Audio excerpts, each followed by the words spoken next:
예루살렘의 감람산의 균열이 커지고 있다는 사실을 알고 계셨나요? 그리고 우리는 단순한 작은 금이 간 것에 대해 이야기하는 것이 아닙니다. 지질학자들은 무시하기 불가능해 보이는 변화를 기록하고 있습니다. 이제 상상해 보세요. 2500년 전 선지자 스가랴는 정확히 이런 일이 일어나는 것을 묘사했습니다. 그는 이 산이 문자 그대로 중간에서 갈라져 거대한 골짜기를 만드는 것을 보았습니다. 수세기 동안 사람들은 이것이 단지 비유적 표현, 상징적인 것이라고 생각했습니다. 하지만 만약 그렇지 않다면, 만약 우리가 이 고대 예언이 우리 눈앞에서 나타나기 시작하는 시대를 살고 있다면, 그곳에서 일어나고 있는 일은 우리가 살고 있는 시대에 대한 우리의 이해를 완전히 바꿀 수 있습니다. 성경의 스가랴서 14장 4절을 펴보세요. 그곳에는 수세기 동안 절대적으로 불가능해 보였던 것이 기록되어 있습니다. 선지자는 인류 역사에서 독특한 날, 주님의 발이 감람산에 닿는 특정한 순간을 묘사합니다. 그리고 나서 놀라운 일이 일어납니다. 산이 중간에서 갈라져 동쪽에서 서쪽으로 나뉘어 거대한 골짜기를 형성합니다. 산의 절반은 북쪽으로, 나머지 절반은 남쪽으로 이동합니다. 생각해보세요. 스가랴는 이것을 2500년 전에 쓰고 있었습니다. 그는 예루살렘에 살았던 선지자였고 그 산의 모든 도를 알고 있었으며 그 비탈길을 걸었습니다. 그리고 갑자기 그는 지질학적 재앙 사건에 대한 압도적인 환상을 봅니다. 이것은 모호하거나 불분명한 이미지가 아니었습니다. 그 묘사는 외과적으로 정확하며 마치 지질학자의 기술 보고서와 같습니다. 동서 방향, 정확히 중간으로 분할, 이전에 산이 있던 곳에 골짜기가 생성됩니다. 여러 세대 동안 성경학자들은 이 말의 의미를 논쟁했습니다. 많은 사람들이 이것은 상징적이어야 한다고 영적 은유라고 결론지었습니다. 결국 산 전체가 문자 그대로 둘로 쪼개질 수 있을까요? 물리법칙, 지질학, 암석 형성에 대해 우리가 알고 있던 모든 것이 이것이 불가능하다고 시사했습니다. 산은 그렇게 정확하고 극적인 방식으로 나뉘지 않습니다. 그래서 가장 편안한 해석은 그것을 영적으로 해석하고 우화로 바꾸는 것이었습니다.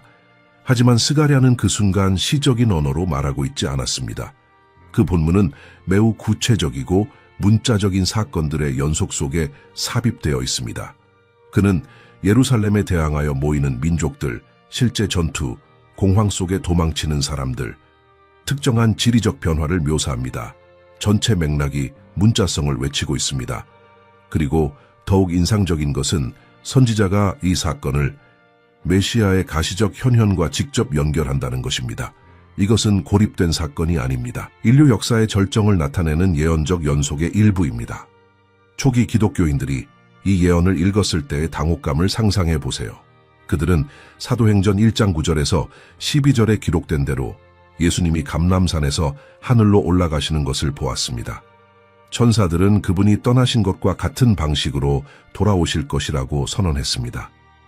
그래서 스가랴의 이 예언은 깊은 의미의 추가적인 층을 얻게 됩니다.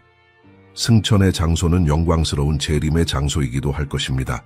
그리고 이 재림은 전례 없는 지질학적 사건으로 표시될 것입니다. 수세기에 걸쳐 이 예언은 매혹적인 수수께끼로 성경의 페이지에 남아 있었습니다. 설교자들은 그것을 언급했지만 보통 스쳐 지나가듯이 했습니다. 그런 일이 일어날 수 있다는 것을 증명할 방법이 없었습니다.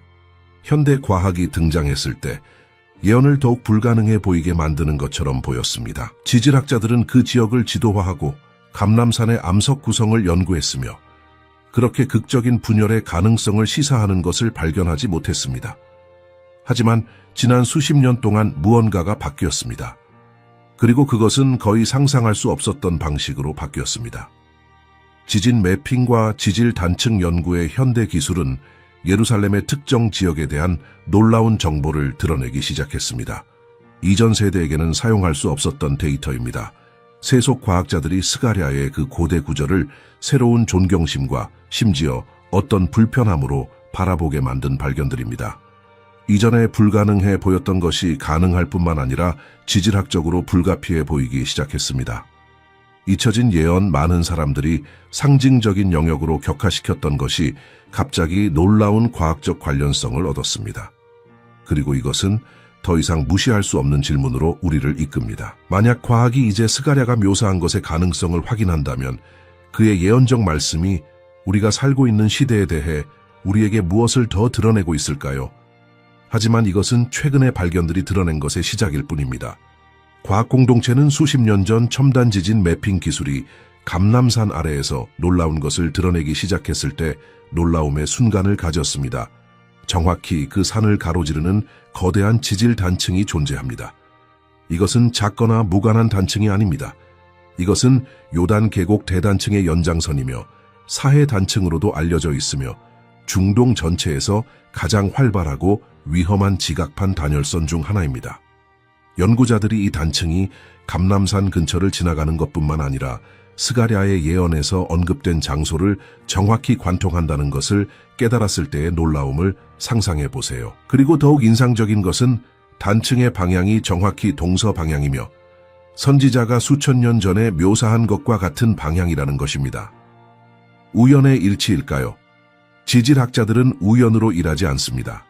그들은 데이터, 정확한 측정, 반박할 수 없는 지질학적 사실로 일합니다. 사해 단층은 터키 남부에서 동아프리카까지 뻗어있는 더 큰 변환 단층 시스템의 일부입니다. 이것은 두 개의 지각판이 만나 서로 미끄러지는 강렬한 지진 활동 지역입니다. 아라비아판은 아프리카판에 대해 북쪽으로 이동하고 있으며 이 단층선을 따라 지속적이고 증가하는 지질학적 긴장을 만들고 있습니다. 이스라엘 요르단의 지질학 연구소와 국제대학들이 수행한 연구는 훨씬 더 불안한 것을 드러냈습니다. 이 지역의 지각 이동 속도가 가속화되고 있습니다. 고정밀 GPS 기술을 사용한 위성 측정은 판들 사이의 이동이 측정 가능한 방식으로 증가하고 있음을 보여줍니다. 우리는 수백만 년이 걸릴 변화에 대해 이야기하는 것이 아닙니다. 우리는 수십 년 안에 또는 그보다 짧은 시간 안에 재앙적인 사건으로 이어질 수 있는 변화에 대해 이야기하고 있습니다. 수년 전에 발표된 과학 보고서는 감람산을 따라 형성되는 가시적인 균열을 기록했습니다. 이것들은 침식이나 기후로 인한 표면적 균열이 아닙니다. 이것들은 깊은 균열이며 정확히 기저의 지각 단층의 경로를 따릅니다. 산의 오래된 건물들이 구조적 손상을 보이기 시작했습니다. 100년 된 벽들이 균열을 발전시켰습니다. 특정 지역의 토양은 비정상적으로 행동하고 있으며 측면 변위에 징후를 보이고 있습니다. 성경 예언에 아무런 관심이 없는 많은 세속 지질학자들은 감람산의 대규모 파열을 위한 지질학적 조건이 존재할 뿐만 아니라 강화되고 있다는 것을 인정할 수밖에 없었습니다. 과학회의에서 기술 발표는 이 단층을 따른 큰 지진의 실제 가능성, 산을 문자 그대로 나눌 수 있는 지진을 언급하기 시작했습니다. 생각해 보세요. 수세기 동안 회의론자들은 스가랴의 예언을 지질학적으로 불가능하다며 조롱했습니다. 이제 현대 지질학 자체가 가능할 뿐만 아니라 그것이 일어날 조건이 성숙했다는 것을 확인하고 있습니다. 그 아이러니는 깊고 불안합니다. 역사적 지진 데이터는 그 지역이 과거에 파괴적인 지진을 경험했다는 것을 보여줍니다. 복음서 기자 마태는 27장 51절에서 54절에 예수님의 십자가 처형 순간에 강력한 지진을 기록합니다. 고대 역사가들도 수세기에 걸쳐 예루살렘을 흔든 중요한 지진을 기록했습니다. 그 지역은 격렬한 지진 활동에 나설지 않습니다. 하지만 지금은 다른 일이 일어나고 있습니다. 지난 20년 동안 그 지역의 작은 진동 빈도가 눈에 띄게 증가했습니다. 그것들은 경고와 같으며 깊은 지각 긴장의 축적을 나타내는 전조 진동입니다. 마치 지구가 수세기 동안 축적된 에너지를 방출할 준비를 하고 있는 것과 같습니다.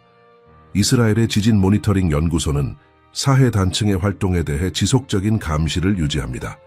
그들의 보고서는 기술적이고 신중하지만 근본적인 우려를 숨길 수 없습니다.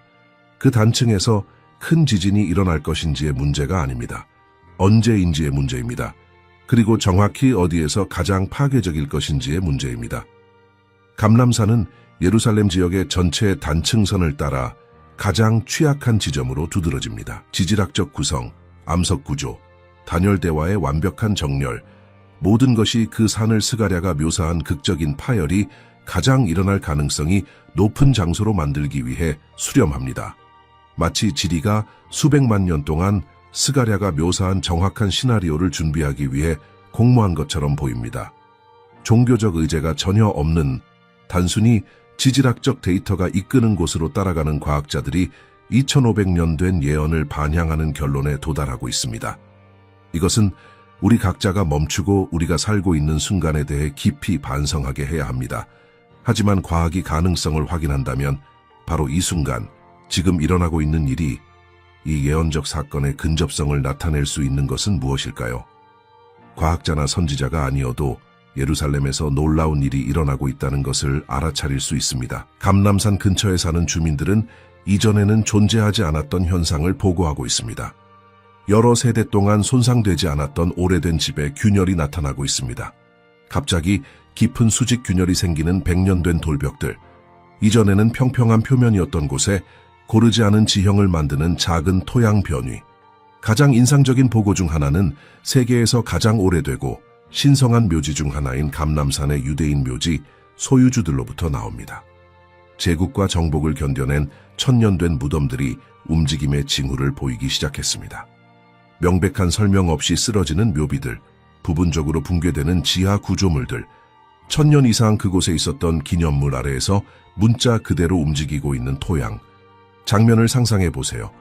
당신은 그 고대 비탈길을 걸으며 예수님이 걸으셨던 같은 땅을 밟고 그분이 기도하시고 제자들을 가르치셨던 곳을 지나갑니다. 그리고 이제 이 신성한 땅이 움직이고 갈라지고 우리 중 누구도 완전히 이해할 수 없는 것보다 더 큰 무언가를 준비하고 있습니다. 단순한 과학적 호기심을 초월하는 영적 무게가 이 깨달음에 있습니다. 지난 20년 동안 그 지역에서 기록된 지진 활동이 문서화된 방식으로 증가했습니다. 이전에는 드물었던 작은 진동이 이제 불안할 정도로 자주 발생합니다. 대부분은 민감한 장비만이 감지할 수 있을 정도로 미묘합니다. 그러나 때때로 더 강한 진동이 지역 주민들에게 느껴지며 표면 아래에서 축적되고 있을 수 있는 것에 대한 불안한 상기시키는 역할을 합니다. 2004년에 중간 규모의 지진이 그 지역을 흔들어 예루살렘의 오래된 건축물에 가시적인 손상을 입혔습니다. 그 후 2018년에 또 다른 중요한 진동이 건물들을 흔들리게 하고 사람들이 거리로 뛰어나오게 했습니다. 이러한 각 사건은 도시의 취약성, 특히 감람산에 대한 대화를 재점화합니다. 건축 전문가들은 그 지역의 많은 구조물들이 더 큰 지진 사건에 대비되어 있지 않다고 경고해왔습니다. 하지만 이 이야기에는 물리적 지질학을 넘어서는 또 다른 층이 있습니다. 예루살렘은 현대 역사에서 전례 없는 방식으로 세계 지정학적 관심의 절대적 중심이 되었습니다. 도시에 대한 결정이 국제 헤드라인을 지배합니다. 강대국들은 예루살렘의 지위를 중심으로 정치적 입장을 취합니다. 갈등과 긴장은 중동의 그 작은 땅 조각에 점점 더 집중되고 있습니다. 선지자 스가랴는 산의 분열을 묘사하는 같은 장에서 지구의 모든 민족이 예루살렘에 대항하여 모이는 것에 대해서도 말합니다.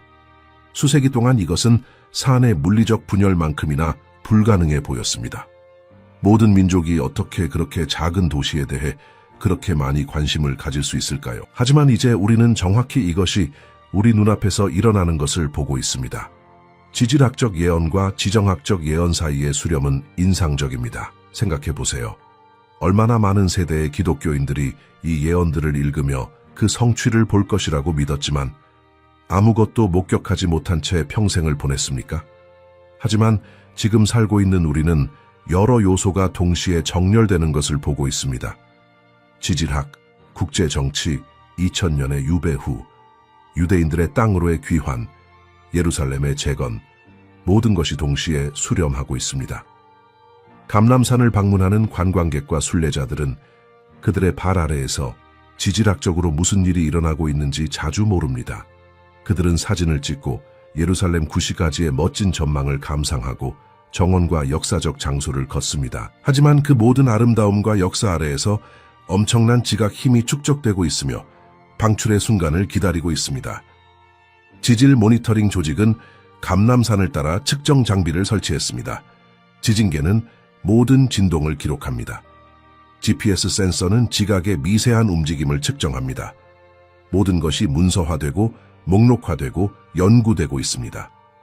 데이터가 축적되어 예언적 사건을 위한 준비가 될 수 있는 것에 과학적 기록을 만들고 있습니다. 그리고 무시할 수 없는 또 다른 것이 있습니다. 그 지역의 극단적인 기후 현상의 심화입니다. 계절에 맞지 않는 폭우와 번갈아 나타나는 심각한 가뭄, 토양의 안정성에 영향을 미치는 기후 패턴의 변화, 놀라운 속도로 줄어들고 있는 사해, 단층 지역의 지질학적 압력을 변화시키고 있습니다. 이러한 각 요소는 단독으로도 우려스러울 것입니다. 함께 그것들은 가속화된 변화 중인 지역의 그림을 그립니다. 이 모든 것을 자연적인 우연, 예언적 의미가 전혀 없는 정상적인 지질학적 주기로 치부하기 쉬울 것입니다. 하지만 과학적 데이터를 스가랴의 정확한 말과 나란히 놓을 때 상관관계는 무시하기 어려워집니다. 그리고 전 세계에서 동시에 일어나고 있는 다른 모든 예언적 징조를 추가할 때 그림은 더욱 명확해지고 더욱 긴급해집니다. 하지만 물리적 징조를 이해하는 것은 이야기의 일부일 뿐입니다. 이 모든 것 뒤에는 밝혀져야 할 깊은 영적 의미가 있습니다. 왜 감람산일까요? 이스라엘의 모든 산 중에서, 가능한 모든 장소 중에서 왜 예언은 그렇게 재앙적이고 중요한 사건을 위해 이 산을 지정할까요? 그 답은 이 장소를 전 지구상에서 독특하게 만드는 영적이고 역사적인 상징주의의 층에 깊이 잠겨 있습니다. 감람산은 단순한 지리적 고지가 아닙니다. 이것은 신성한 임재와 구속 역사의 중요한 순간들로 가득 찬 장소입니다.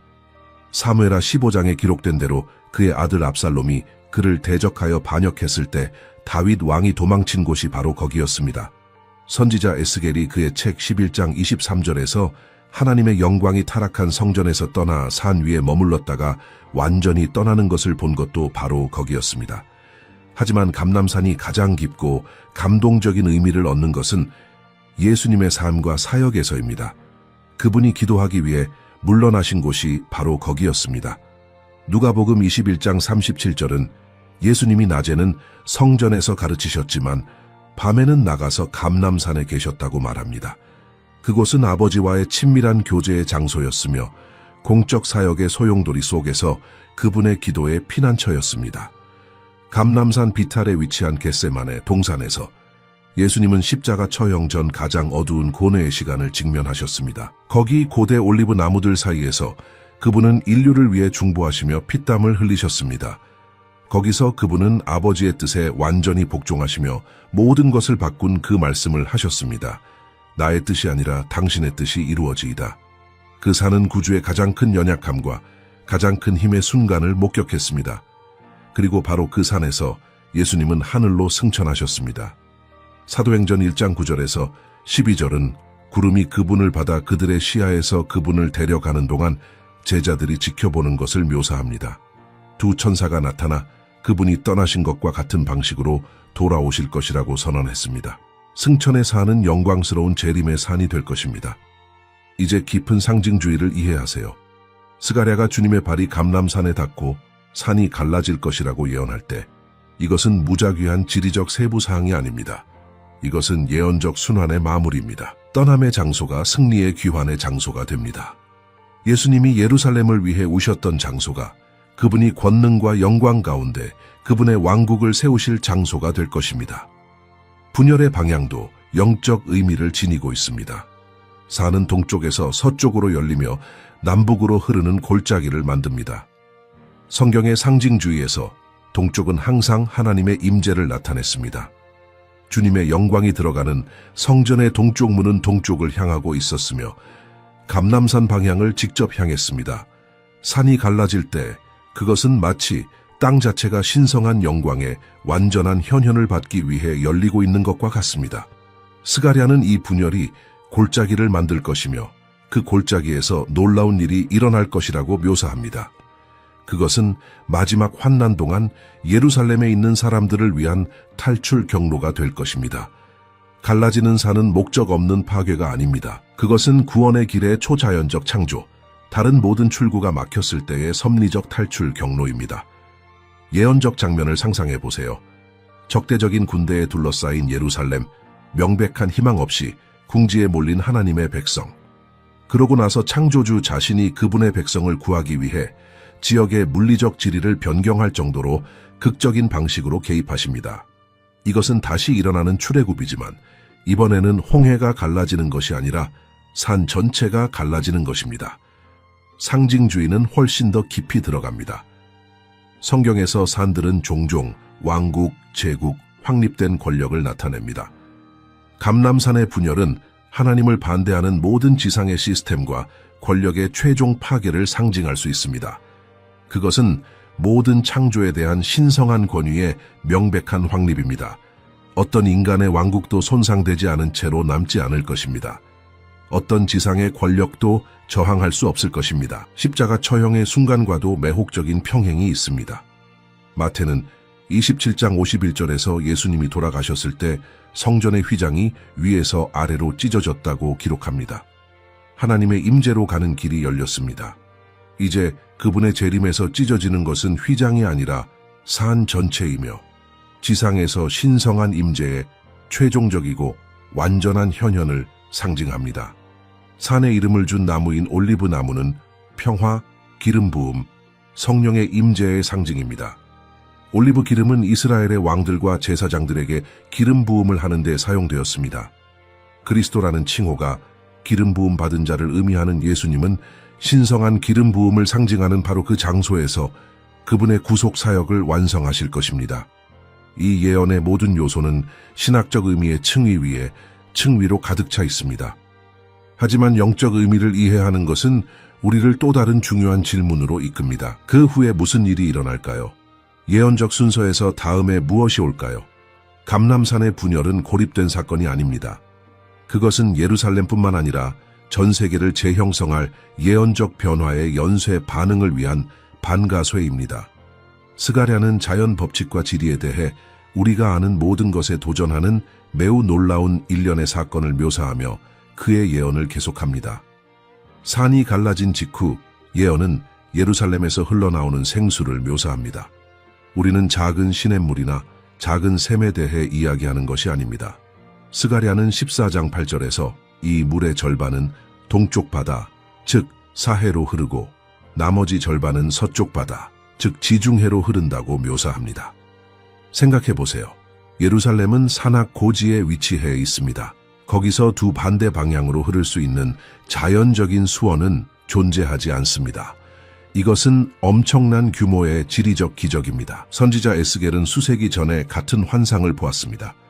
그의 책 47장 1절에서 12절에서 그는 성전에서 솟아나는 물이 가는 실개천에서 깊은 강으로 자라나 사해를 향해 흘러가며 그 죽은 물을 생명으로 가득한 물로 변화시키는 것을 묘사합니다. 이전에는 아무것도 생존할 수 없었던 곳에서 물고기가 번성할 것입니다. 과일나무가 강둑에서 자라며 매달 새로운 열매를 맺을 것이며 그 잎은 치유를 위해 사용될 것입니다. 현재 지구상에서 가장 염분이 높고 생명의 적대적인 수역인 사해가 갑자기 물고기와 해양 생물로 가득 차는 것을 상상해 보세요. 이것은 수천 년의 지질학적 과정의 초자연적 역전입니다. 죽음과 심판을 상징했던 곳이 생명과 회복의 상징이 됩니다. 이것은 인류뿐만 아니라 물리적 창조 자체의 구속입니다. 하지만 더 있습니다. 스가랴는 기후와 계절의 변화를 묘사합니다. 14장 6절은 주님만이 아시는 독특한 날에 대해 말하며 그날에는 밝은 빛도 없고 강한 추위도 없을 것입니다. 그것은 지구 역사의 다른 모든 날과 다른 날이 될 것입니다. 그리고 밤이 올 때 어둠 대신 빛이 있을 것입니다. 낮과 밤을 지배하는 법칙 자체가 일시적으로 중단되거나 변경될 것입니다. 예루살렘 주변 전체 지역의 지리가 변형될 것입니다. 10절은 예루살렘 남쪽의 갭에서 림몬까지 모든 땅이 평원처럼 될 것이라고 묘사합니다. 이것은 수천 년 동안 험준하고 어려운 지형을 만들었던 유대 산맥이 평평해질 것을 의미합니다. 그러나 예루살렘은 높게 남아 주변 평원 위로 높여질 것입니다. 제국 뒤에 제국에 의해 짓밟히고 정복되었던 도시는 마침내 지상에서 하나님 왕국에 흔들리지 않는 중심으로 확립될 것입니다. 이러한 지리적 변화는 실용적이고 상징적인 목적을 가지고 있습니다. 실용적으로는 왕을 경배하러 올 모든 민족을 위해 도시로의 접근을 용이하게 합니다. 상징적으로는 신성한 권위 앞에서 모든 인간의 권력과 교만의 평준화를 나타냅니다. 인간 오만의 산들은 낮아지는 반면 하나님의 도시는 높여집니다. 스가랴는 예루살렘을 공격했던 생존한 민족들이 만군의 주, 왕을 경배하고 초막절을 축하하기 위해 해마다 도시로 올라가야 한다고 계속 묘사합니다. 오기를 거부하는 민족에게는 특정한 결과가 있을 것입니다. 만약 그들이 경배하러 올라오지 않으면 그들의 땅에 비를 받지 못할 것입니다. 이것은 예루살렘을 절대적인 수도로 하는 전 지구적 신정체제의 확립입니다. 하지만 이 모든 것이 확립되기 전에 전투의 문제가 있습니다. 스가랴 14장은 예루살렘을 대적하여 싸운 군대에 내릴 파괴적인 재앙도 묘사합니다. 사람들의 살이 그들이 아직 서 있는 동안 썩을 것입니다. 그들의 눈은 안에서 썩을 것입니다. 그들의 혀는 입안에서 썩을 것입니다. 이것은 감히 하나님의 사랑받는 도시를 공격한 자들에 대한 즉각적이고 절대적인 신성한 심판에 대한 끔찍한 묘사입니다. 적들 사이에 대규모 혼란이 있을 것입니다. 각 사람이 그의 동료를 대적하여 손을 들 것입니다. 예루살렘을 파괴하기 위해 연합하여 온 군대는 완전한 혼돈 속에서 서로를 대적할 것입니다. 이것은 사사기 7장에 기록된 미디안 사람들에 대한 기드온의 승리와 같이 하나님이 성경의 다른 경우에 사용하신 것을 본 신성한 전략입니다. 주변의 모든 민족의 부가 예루살렘에 모일 것입니다. 금, 은 많은 양의 옷, 전리품은 인간 승리자들이 가져가지 않고 주님께 헌신될 것입니다. 이것은 예루살렘이 정복자들의 손에 겪은 수세기의 약탈과 강탈의 완전한 역전입니다. 이제 민족들의 부를 받을 도시가 됩니다. 에스겔은 그의 책 38장과 39장에서 곡과 마곡의 전쟁으로 알려진 대규모 전투를 묘사하며 북쪽 민족들의 연합이 이스라엘을 침공합니다. 그 묘사는 스가랴가 예언한 것과 일치합니다. 약간 다른 각도에서 본 인류 역사의 동일한 절정 사건을 묘사하는 예언적 텍스트의 수렴입니다. 요한의 요한계시록 16장과 19장은 이 마지막 전투를 묘사하며 아마겟돈이라고 부릅니다. 악령들에 의해 모인 온 땅의 왕들이 어린 양을 대적하는 전쟁을 위해 모입니다. 그러나 어린 양이 그들을 이기실 것입니다. 왜냐하면 그분은 만주의 주시며 만왕의 왕이시기 때문입니다. 다른 책들과 성경시대의 이러한 예언들의 수렴은 이러한 미래 사건의 현실에 대한 반박할 수 없는 다중 증언을 만듭니다. 모든 심판 후, 지리적 변화 후, 하나님의 적들의 패배 후, 천년 왕국의 확립이 옵니다.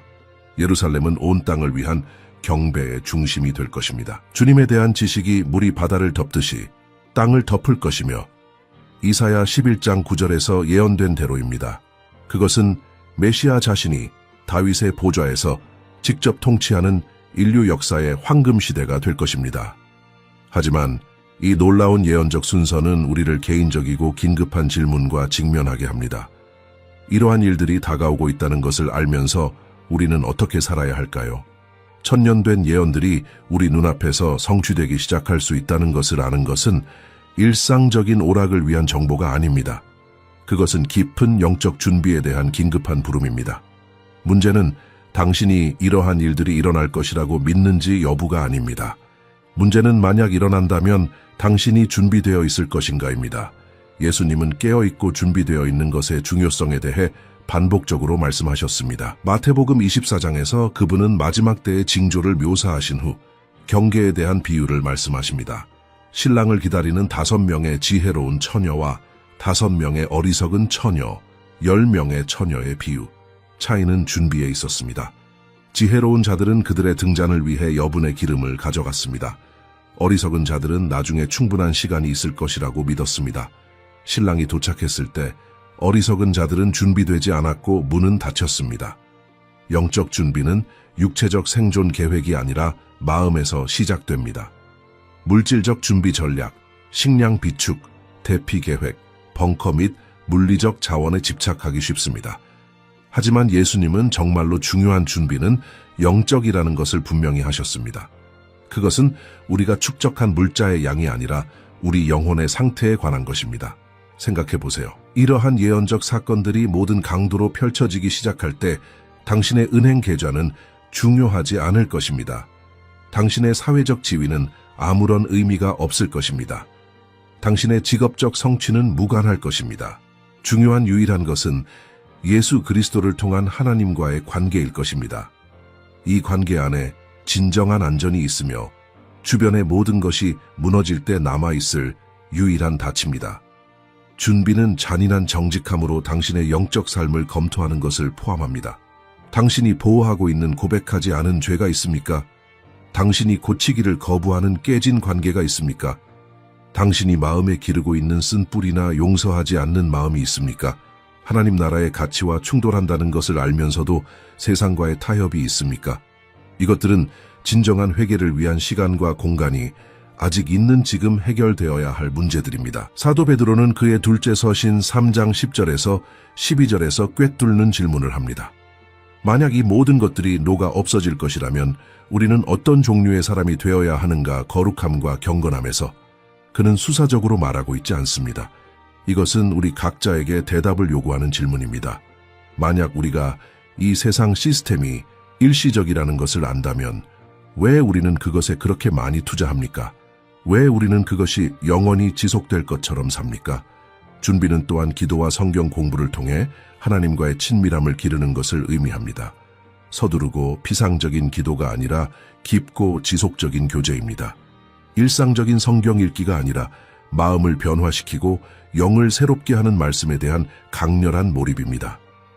극도의 위기 순간에 당신은 평온한 시간에 개발한 영적 반사작용에 기반하여 작동할 것입니다. 만약 당신의 기도 생활이 지금 약하다면 압박 아래에서는 존재하지 않을 것입니다.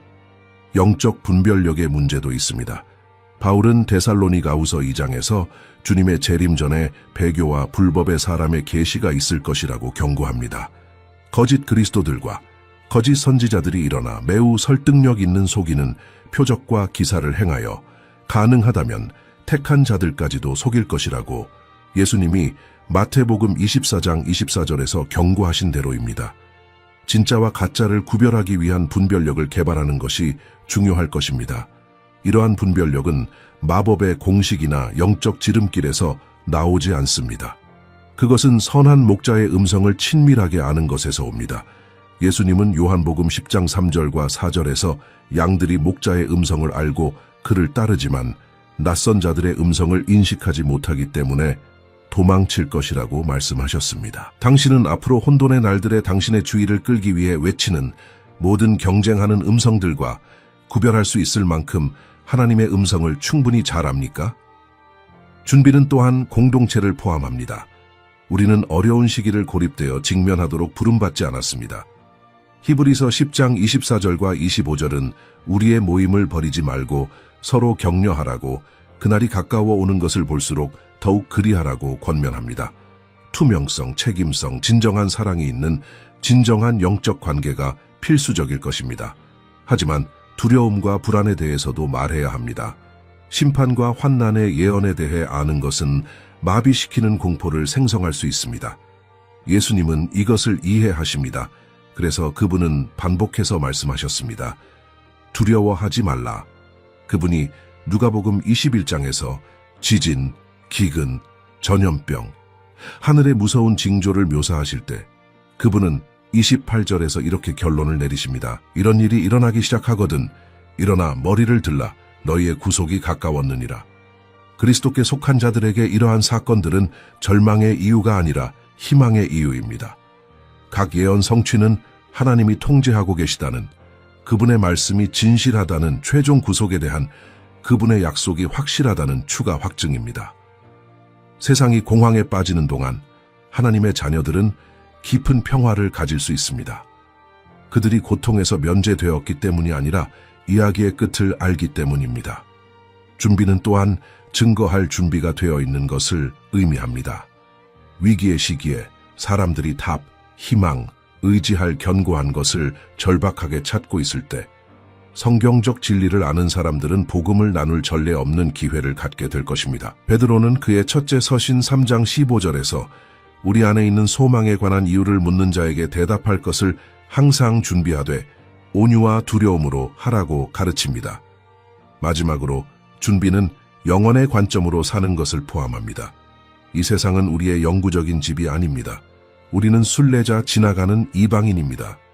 바울은 빌립보서 3장 20절에서 우리의 시민권은 하늘에 있고 거기로부터 구주를 간절히 기다린다고 씁니다. 이 진리가 정말로 마음에 세우며 들 때 그것은 우리가 매일을 어떻게 사는지, 어떻게 선택을 하는지, 시간과 자원을 어디에 투자하는지를 변화시킵니다. 감람산은 갈라질 준비를 하고 있을 수 있습니다.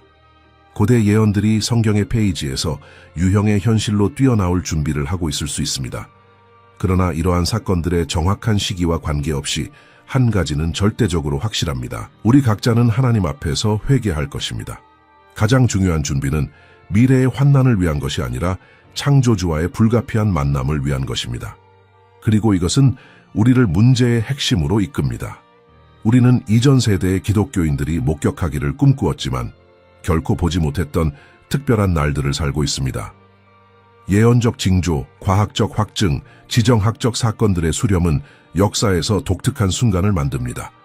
예수님이 걸으시고 기도하시고 하늘로 승천하신 그 거룩한 장소인 감람산은 구속 드라마에서 최종 역할을 준비하고 있을 수 있습니다. 산의 물리적 균열은 쉽게 버릴 수 없는 방식으로 스가랴의 예언적 말씀을 반영합니다. 현대 과학은 성경을 검증하려는 의도 없이 수천 년 전에 쓰여진 것을 확인하게 됩니다. 마치 땅 자체가 시간이 가까워지고 있다고 속삭이는 것 같습니다. 하지만 예언과 징조에 대한 매혹을 넘어서 각 마음에 대한 개인적이고 깊은 부름이 있습니다. 이것은 영적 안일함이나 우리가 앞으로 수세기를 가진 것처럼 사는 순간이 아닙니다. 이것은 잠에서 깨어날 순간, 하나님 앞에서 우리가 어디에 있는지 평가할 순간, 우리의 삶을 그분의 계시된 뜻과 일치시킬 순간입니다. 예언들은 지적 호기심을 만족시키기 위해 주어진 것이 아니라 영적 변화를 불러일으키기 위해 주어졌습니다. 그것들은 이 세상이 유효기간이 있다는 것, 인간 시스템이 영원히 지속되지 않을 것이라는 것, 그리고 우리 주변에서 보는 모든 것을 초월하는 영원한 현실이 있다는 것을 상기시키기 위해 존재합니다. 가장 현명한 준비는 탈출 지도나 지하 벙커를 포함하는 것이 아니라 주님께 복종하는 마음, 지속적인 교제로 강화된 믿음, 세상에 변화하는 환경이 아니라 하나님의 변하지 않는 약속에 닻을 내린 희망을 포함합니다. 그리고 두려움을 일으킬 수 있는 이 모든 징조들 한가운데에 우리가 잊어서는 안 될 영광스러운 진리가 있습니다. 그리스도께 속한 자들에게 이러한 사건들은 끝이 아니라 진정한 시작을 나타냅니다. 성취되는 각 예언은 우리 구주가 신실하시다는 것, 그분의 말씀이 영원히 남아있다는 것, 구원의 계획이 그분이 약속하신 대로 정확히 펼쳐지고 있다는 또 하나의 확증입니다. 세상이 불확실성과 절망에 빠지는 동안 교회는 진정한 희망으로 빛날 독특한 기회를 가지고 있으며 영원한 약속에 뿌리를 둔 진정한 위안을 제공하고 미래를 그분의 손에 쥐고 계신 분을 안다는 확신으로 증거할 기회를 가지고 있습니다. 이것은 우리가 머리를 드는 순간입니다. 오만함이 아니라 기쁜 기대 속에서 우리의 구속이 성취되는 각 징조, 나타나는 각 예언, 우리를 만왕의 왕과의 영광스러운 재회에 더 가까이 데려가는 지나가는 각 날과 함께 가까워지고 있다는 것을 알면서 말입니다. 만약 당신이 깊이 있게 징조를 이해하고 예언을 연구하려는 공동체의 일부가 되기를 원한다면 채널의 회원이 되십시오. 여기서 각 회원은 성경을 검토하고 현재 예언적 시나리오를 형성하고 있는 사건들에 대한 분별력을 나누는 목적에 함께합니다. 당신의 지원은 이 세대를 위해 말씀에 기반하여 진리를 계속 드러내는 데 도움이 됩니다. 만약 이 콘텐츠가 당신의 마음을 감동시켰다면 우리가 살고 있는 순간과 당신 자신의 영적 여정에 대한 깊은 반성을 깨웠다면 이것을 당신만을 위해 간직하지 마십시오. 친구, 가족, 우리가 처해 있는 예언적 시대를 이해해야 할 모든 사람들과 이 영상을 공유하십시오. 이 채널을 구독하고 알림을 활성화하여 성경 예언과 우리 시대에 대한 관련성을 계속 탐구할 다음 콘텐츠를 놓치지 마십시오. 그리스도의 재림의 근접성을 가리키는 다른 징조와 사건에 대한 상세한 분석을 찾을 수 있는 마지막 때의 예언에 대한 특별 재생 목록에 접속하십시오. 그리고 다른 무엇보다도 중요한 것은 오늘 들은 것에 대해 성령님이 당신의 마음에 말씀하시도록 하나님과의 조용한 대화를 위해 지금 당장 시간을 내십시오. 이 메시지가 단지 소비되고 잊혀지는 또 하나의 정보가 아니라 당신의 믿음의 여정에서 전환점이 되기를 바랍니다. 징조들이 우리 주변에 있습니다. 감람산은 그 고대의 메시지를 속삭입니다. 남는 질문은 당신이 듣고 있습니까? 준비되어 있습니까? 우리 모두가 깨어있고 준비되어 있고 희망으로 가득 차서 우리 구주께서 돌아오실 영광스러운 날을 기쁨으로 기다리기를 바랍니다.